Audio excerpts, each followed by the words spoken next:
that is. It's winter and it just fucking started snowing sideways outside, but this is a great homey dish. It's vegan. Basically, I'm gonna cook a whole head of cabbage in a bath of coconut milk, which is very simple aromatics, and you're gonna cook that really low and slow. This was a recipe that many of you loved when I made it during COVID, so we're gonna do it again today.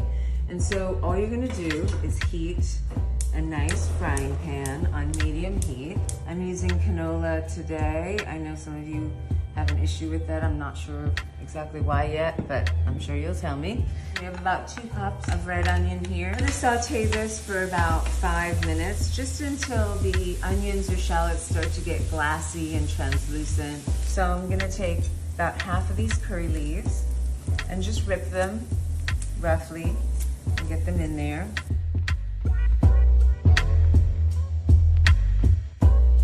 Just gonna leave them whole, but split them down the middle.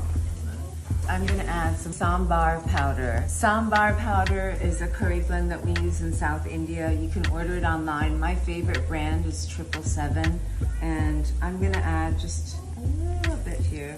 That's probably about 3/4 of a teaspoon. We're gonna put some tamarind concentrate. I mean, South Indian cooking is nothing without tamarind. And that is gonna change the color, so it's not gonna be as pretty as it is right now. So get a good look, and then watch what happens when I stir. This is a smaller head of cabbage, because it's just me and Krishna, but you could use a bigger one. Your cabbage should fit into a pot completely, so you can submerge it. Cut a little bit off here, but you don't wanna cut it off completely because you want the cabbage leaves to hold together. And then be careful, and just cut down the middle until you get to here. Hold it steady. You want it to open up like a little lotus. Now, carefully, I'm going to pour this into this clay pot. This is all flavor, so don't waste a damn thing.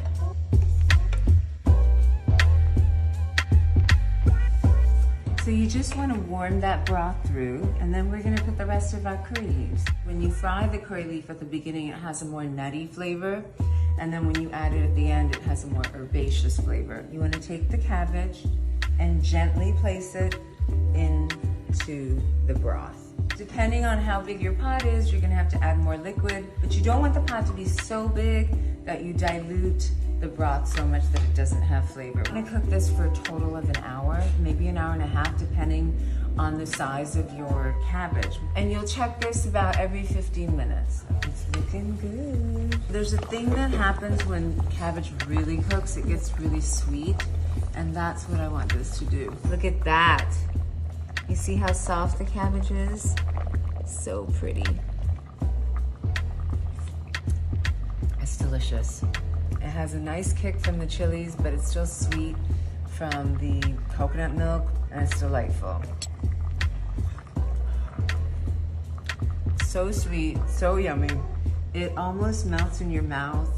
And then you just want to garnish with some cilantro. If you don't like cilantro, just leave it out. It's delicious anyway. But this looks so pretty. This over some rice is all I need. And there you have it.